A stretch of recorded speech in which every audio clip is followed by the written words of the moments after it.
গুমরাহিতে নিমজ্জিত। আমার কথা না, কোরআনের কথা। আমাদের বিরুদ্ধে যারা খেপে যান, ও ভাই, উলামায়ে কেরাম কোরআনের কথা বললে তাদের বিরুদ্ধে যারা কথা বলে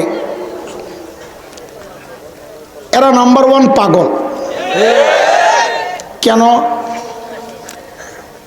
একটা উদাহরণ শোনেন। আমি যদিও এই গ্রামের মানুষ, বড় তো হয়েছি ঢাকায়, তা আমগো ঢাকায় আমগো চাপার জোরটা একটু বেশি, বুঝেন না? চাপার জোর বুঝেন তো? মানে চাপা খুব শক্তিশালী, ঘুষি দিলে লাগে না এমন না, কথার জোর বেশি আর কি, ওটা বলে চাপার জোর বেশি। তো দুই পোলা মারামারি লাগছে, তো একটাই গেছে আরেকটার মহল্লায়, ওটারে সাইজ করছে। মহল্লায় গেল তো এখন সে পুরা মাস্তান, ওরে সাইজ করছে। এখন হয়তো কিচ্ছু বলতে পারে না। নিজের মহল্লায় যাইয়া, তখন তার মোবাইলের মেসেজ টেসেজ ছিল না, চিঠি পাঠাইছে। চিঠির মধ্যে লেখছে, আবে আমগো মহল্লায় তোরে পায়াল খায়ালাম হবে। ঢাকায়রা যেমনি বলে এমনি লেখছে আর কি, আবে আমগো মহল্লায় তোরে পায়াল হইবে, খায়ালাম হবে। ডাক পিয়ন লইয়া গেছে চিঠি। এখন ওই বেটা চিঠি খুলছে, খুইলাই দেখে চিঠির মধ্যে লেখা, আবে আমগো মহল্লায় তোরে পায়াল ওই খায়ালাম হবে। চিঠি পায়ে গেছে মেজাজটা খারাপ হইয়া, সাথে সাথে চিঠিটা ছিঁড়ছে, ছিঁড়ে ডাক পিয়নরে মারছে এক থাপ্পড়। আচ্ছা বলেন তো, ডাক পিয়নের দোষটা কি? ডাক পিয়নের কোনো দোষ আছে? তোর যদি হ্যাডম থাকে, তুই যাইয়া যে চিঠি পাঠাইছে তারে যাইয়া ধর। কোরআন আল কারীম মালিকের চিঠি, আলেমরা ডাক পিয়ন হিসাবে তোমার কাছে পৌঁছায়া দিতেছে। তোমার যদি পছন্দ না হয় তো ডাক পিয়নরে কেন মারতে চাও? যাইয়া মারো, আল্লাহরে যাইয়া ধরো। এটাও আস্তে একটা পাগল, কথা ঠিক কিনা? তোমার হেডম থাকলে যাই আল্লাহরে ধরো। আল্লাহ ল্যাংরা মশা রেডি রাখছে, তোর চাপাড়া করলে আলেম। ল্যাংরা মশা, ল্যাংরা মশা, আস্তা মশা না, তোরে মারার জন্য আস্তা মশা লাগবো না। কি লাগবো? ল্যাংরা মশাই যথেষ্ট। এত মাস্তানি করস বেটা, এক করোনা দেখাই দিছে তোরা কত বড় মাস্তান। সব ঘরে যায় ঢুকছে, একটাও বাইর হয় না। আপনজন মারা যায়, লাশ দাফন করতে আসে না। যে মৌলবীকে হাত ভাঙতে চাও, এরাই যায় দাফন করছে। বাবার লাশ সন্তান দাফন করতে আসে না, ফোন দেয়, লয়া যান হুজুর। যে হুজুরদেরকে গাইলাও পাকিস্তান পাঠাইতে চাও, এরাই যায় করোনা রোগের যায়া নিজের জীবনের তুচ্ছতা ছিল্ল করে, সন্তানের মায়া করে নাই, বিবির মায়া করে নাই, তোমার বাবারে নিয়ে দাফন করছে। আজকে তাদের পাও চাও পাকিস্তান পাঠাইতে। আমি বলি ভাই পাকিস্তান পাঠাইস না, যদি পাঠাইতে মনেই চায় তো মক্কা মদিনায় পাঠাই দে, এনে যাই এবার করি। পাকিস্তান পাঠাইলে কি আমগো? লা হাওলা ওয়ালা কুওয়াতা ইল্লা বিল্লাহ। দোস্ত, দিন বুঝা এই মানসিকতা, এটা আল্লাহর দান। আল্লাহ সবাইকে দেন না, আর যাকে দেন মালিক বলেন সে আমার স্পেশাল নূরের আওতায় থাকে। আর যার দিল শক্ত তার জন্য দুর্ভাগ্য, মালিক বলেছেন। এবং সেই স্পষ্ট গুমরাহিতে নিমজ্জিত। কথা কার? সূরা জুমার আয়াত 22, মালিক বলেন, أفمن شرح الله صدره للإسلام فهو على نور من ربه فويل للقاسية قلوبهم من ذكر الله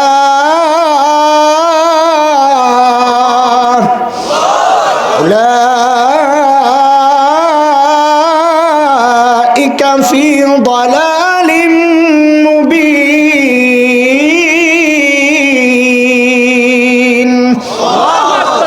এই আয়াতের মধ্যে রব্বে কারীম এই কথাটা বলেছেন। মুহতারাম হাজরিন, যে মহান মালিক এই নিয়ামতে আমাদেরকে ধন্য করলেন, ওই মালিকের শুকরিয়া আদায় করি, জবান খোলে, প্রাণ খোলে, কালিমাতুশ শুকর উচ্চারণ করি, আলহামদুলিল্লাহ। আমার আসলে আজকে বয়ান করার নিয়ত ছিল না। আমাদের আল্লামা খালেদ সাইফুল্লাহ আইয়ুবী ভাই চলে আসছেন, গরিপুর পার হয়ে চলে আসছেন। ভাইজানকে বসায়া দেওয়ার আগ পর্যন্ত আপনাদের সাথে একটু যুক্ত থাকি, এই জন্যে বসেছি, দুইটা কথা বলার জন্যে। মাদ্রাসারও কিছু কাজ আছে, এই জন্যে বসলাম। তবে আসার আগ পর্যন্ত কিছু কথা শুনতে থাকি, নাকি বলেন? ইনশাআল্লাহ। আমি সূরা আল ফজরের শেষ 3টা আয়াত তিলাওয়াত করেছি। আল্লাহর কাছে তৌফিক চাই এই আয়াতগুলোকে সামনে রেখে আমার নিজের হেদায়েত এবং সাথে আপনাদেরও যেন হেদায়েতের কাজে আসে এমন কিছু কথা যেন আল্লাহ তাআলা বের করে দেন। আল্লাহ তাআলা এই আয়াতে মুতমাইন নফসকে ডাকছেন, ও মুতমাইন নফস, তুমি তোমার রবের কাছে ফেরত আসো। প্রথম কথা হচ্ছে মুতমাইন নফসকে কাকে আল্লাহ ডাক দিচ্ছেন? তো বলে মুফাসসিররা অনেক বক্তব্য দিয়েছেন, তার সবগুলা মিলেইলে যা বোঝা যায়, মুতমাইন নফস হচ্ছে ওই ব্যক্তি যে ব্যক্তি আল্লাহর ইচ্ছাকে নিজের ইচ্ছা বানায়, আল্লাহর চাওয়াকে নিজের চাওয়া বানায়, আল্লাহর খুশিকে নিজের খুশি বানায়, আল্লাহর মর্জিকে নিজের মর্জি বানায়, আল্লাহর অপছন্দকে নিজের অপছন্দ বানায়। মানে আল্লাহ যা চান তাই করে, দল নেতা সব পিছনে ফেলায়। দ্বীনের বিরুদ্ধে যদি দলের বক্তব্য আসে, নেতার বক্তব্য আসে, সে বলে এই নেতা আমার দরকার নাই, এই দল আমার দরকার নাই, আমি আমার মালিকের পক্ষে। এই ব্যক্তি হচ্ছেন মুতমাইন নফসওয়ালা। আল্লাহ তাআলা এই ব্যক্তিকে ডেকে বলছেন, ও মুতমাইন নফস, তুমি ফেরত আসো। কথা হচ্ছে এই ডাকটা আল্লাহ কখন দেন, কখন দিবেন? আমাদের হাকিমুল ইসলাম কারি তৈয়ব রহমতুল্লাহ আলাই বলেছেন, এই ডাকটা আল্লাহ তাআলা জান্নাতি বান্দার মৃত্যুর সময়ে দিবেন। জান্নাতি বান্দার যখন মৃত্যুর সময় ঘনিয়ে আসবে, তো আল্লাহ মালাকুল মউতের সাথে জান্নাতের কিছু ফেরেশতাকেও পাঠাবেন, যাও আমার মেহমানকে যায় আগায়া নিয়ে আসো। আরে ভাই, দুনিয়ার মেহমান আমরা, তাতেই বাচ্চারা কত দূর থেকে আগায় নিতে আসে। এই আজকে প্রোগ্রাম করলাম, বাদ মাগরিব বয়ান করলাম গাংরা, সে কোচ্চা 15-20টা হুন্ডা, এক একটার মধ্যে 3টা ছেলে, সব মিলে 25-30 জন হবে না, আরও বেশি হবে মনে হয়। সবগুলা সাচারের এই পাশে আইসা দাঁড়ায় রয়েছে, আমি যাব, আগায় নেওয়া যাবে। আবার আমার আগায় দেওয়ার জন্য এই পর্যন্ত আসছে, এখানে আইসা নামায় দিয়ে গেছে, আবার হুজুরকে এখন নিয়ে যাচ্ছে, আব্দুল বাসিত খান সাহেবকে। তো আমরা দুনিয়ার মেহমান, আমাদেরকে আগায় নেওয়ার জন্য এই লোকজন আসে আগায়া। তো জান্নাতের মেহমানের জন্য আল্লাহ তাআলা ওই রকম জান্নাতের ফেরেশতাকে পাঠাবেন, যাও আমার মেহমানকে আগায় নিয়ে আসো। ফেরেশতারা এসে ডাকতে থাকবে, বের হও, এই বের হও। কি বলে ডাকেন হাদিসে তাও আসছে। আহা, কথা নাই, কথা না বইলে বসে পড়েন। এত ইজি হয়ে গেল দাঁড়ায় দাঁড়ায় একজন আরেকজনের সাথে কথা বলতেছি, কি আজীব তামাশা। ফেরেশতারা ডাকতে থাকেন, কি বলে ডাকেন তাও হাদিসে আসছে। ফেরেশতারা ডেকে ডেকে বলেন, ইয়া আইয়াতুহান নাফসুল মুতমাইন্নাহ কানাত ফিল জাসাদিত তাইয়িব উখরুজি ইলা রাউহিন ওয়া রাইহান ওয়া রাব্বি গায়রি গাদবান। ও মুতমাইন নফস, এতদিন তুমি পবিত্র শরীরের ভিতরে ছিলা, আজকে বের হও, বের হও। বলে কোথায় বের হব? ইলা রাউহিন ওয়া রাইহান, বাগ বাগিচা জান্নাতের দিকে। ওয়া রাব্বি গায়রি গাদবান, এবং তোমার ওই রবের কাছে, যেই রব আজকের পর আর কোনোদিন অসন্তুষ্ট হবেন না। বের হও। রোহকে এইভাবে ডাকবে, কিন্তু রোহ বের হবে না। কেন? ওই যে শরীরের সাথে লম্বা সময় থাকার কারণে একটা মহব্বত তৈরি হয়েছে। এখন শরীরকে ছেড়ে রোহ বের হতে চায় না। তো ফেরেশতারা যায় আল্লাহকে জানাবেন, আল্লাহ আপনার মেহমান তো আসতে চায় না।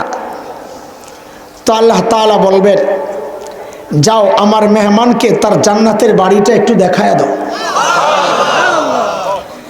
বলে যেই না বান্দার সামনে জান্নাতের বাড়িটা প্রকাশ পাবে, সে অস্থির হয়ে যাবে দুনিয়া থেকে যাওয়ার জন্যে। ঠিক ওই মুহূর্তেই আল্লাহ তাআলা ডাক দিয়া বলবেন, ইয়া আইয়াতুহান নাফসুল মুতমাইন্নাহ ইরজিই ইলা রাব্বিকি রাদিয়াতাম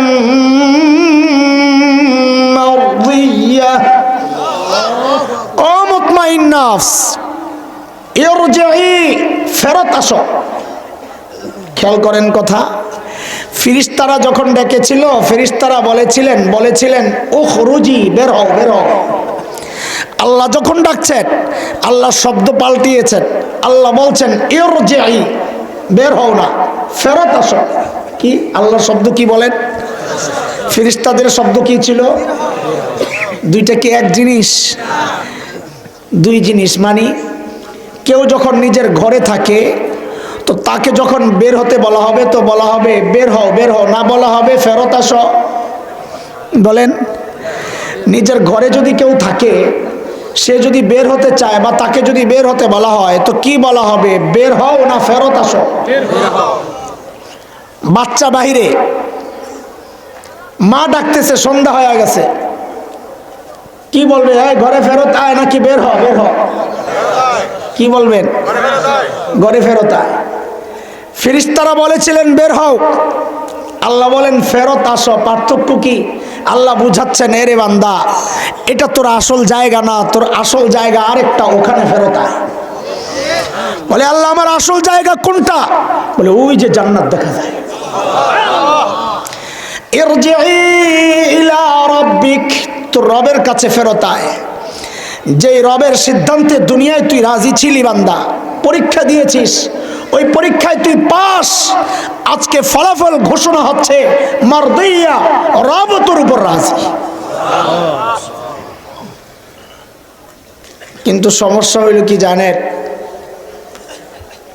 বান্দার দিলের মধ্যে একটা ভয় কাজ করে, এত বিশাল জান্নাত একা একা যাব। নতুন জামাই শ্বশুর বাড়িতে যখন যায়, শ্বশুর বাড়িতে জামাইরা আদর করে না? না মারে? আদর করে। শর্ত হইল যৌতুক না নিতেই। যৌতুক নিলে আদর না, ফিসার বাড়ি। কথায় আছে জামাই আদর। জামাই আদর বোঝা যায় সবচেয়ে বেশি আদর করে মানুষের শ্বশুর বাড়িতে, এই জন্যই বলে জামাই আদর। আচ্ছা বলেন তো সবচেয়ে বেশি আদর কে করে? মাশাআল্লাহ, ইমান ঠিক আছে। দেখা যায় অনেকে আস্তে করে কয়ালায় শাশুড়ি, ধোকায় পড়ে যায়। শ্বশুর বাড়ির আলোচনা চলতেছে তো বলেন তো সবচেয়ে বেশি আদর কে করে? হ্যাঁ, একটা ভেজাল আছে, এই ভেজালটা একটু ভেঙে দিই, নাহলে ধরা খাবি, পোলা পাই ভবিষ্যতে অনেক ধরা খাবি। সবচেয়ে বেশি আদর দেখান শাশুড়ি। বলেন বলেন, সবচেয়ে বেশি আদর দেখান কে? সবচেয়ে বেশি আদর করেন মা। আবার হিসাব ঠিক করেন, সবচেয়ে বেশি আদর দেখান কে? সবচেয়ে বেশি আদর করেন কে? এই পার্থক্যটা যেটাই বুঝে না ওইটাই গন্ডগোল লাগাইয়া দেয়। এমনে করে আমার শাশুড়ি আমারে বেশি আদর করে, মা তো বেশি আদর করে না। আরে গাদা, শাশুড়ি আদর দেখায় বেশি, মা আদর করেন বেশি। এটা তো আমি খুব টের পাই, আমি তো খুব টের পাই। আমার শাশুড়ি তো ধনী মানুষ, আমারে খুব আদরও করেন, আমিও চালাক, আদর কেমনে লইতো এটাও বুঝি। ভঙ্গিমা টঙ্গিমা করি, আদর না করে যাইব কই। বড় জামাই আদর খুব বেশি করেন, মানুষও ধনী মানুষ, দিলও বড়, বড় বংশের মানুষ। তা আমি শ্বশুর বাড়িতে গেলে আয়োজন তো হয়, অনেক অনেক আইটেম করে। তা আমি তখন বুঝি যতই খাওয়ান আমার মার চেয়ে বেশি আদর আপনি করেন না। কেন কেন এই কথা কেন বললাম? কারণ আমি বুঝি, যদিও আমার মা আমার সামনে বহু রকমের খাবার হাজির করতে পারেন নাই, আমার গরিবের ছেলে, আমার বাবা গরিব ছিলেন, দারিদ্র জীবনযাপন আমরা করেছি। এই যে খুব কষ্ট লাগে মনে পড়লে, শুনলে অনেকে অবাক হবে, মনে হয় না জানি আল্লাহ জানি কি বলে। আমার বাবা খুব হালাল পথে চলার কারণে খুব অল্প বেতনে চাকরি করতেন, ওইটা দিয়ে আমরা কষ্টে কষ্টে চলতাম। ছোটবেলায় যখন এই গ্রামে, আমার মনে আছে এই যে ওই দিনে আসার সময় এই দৃশ্য দেখে মনে পড়ছে, আরে এই গম উঠতেছে একটু একটু করে, আর শস্য উঠতেছে, বিকালবেলা ডুলাটা লইয়া যাইয়া কটা বুত্তা শাক উঠাইতাম, আনলে ওই বুত্তা শাক রানতো, আর একটু দুধ রোজ করা ছিল, ওইটা দিয়েই ভাত খাওয়াই আম করে ঘুম পড়াইয়া রাখতো। আমরা তো ওইভাবে বড় হয়েছি আলহামদুলিল্লাহ। আমার ভাইকে চলে আসছেন নি? মাশাআল্লাহ, আলহামদুলিল্লাহ কন, আলহামদুলিল্লাহ কন, জোরে জোরে বলেন। আরে মুখটা চেহারাটা দেখাও তো শান্তি, হ্যাঁ, নুরানি চেহারা মাশাআল্লাহ। আর পানটা খাইলে তো কথা নেই, ঠোঁটটি লাল হয়ে থাকে মাশাআল্লাহ, কি যে সুন্দর লাগে। আসছি না হুদাই ইয়া করতেছি আমি হ্যাঁ পড়ছে আরে তোরা কথা ক বাসি কি জন্যে জোরে লাগা বান্ধব বলো আমার মতো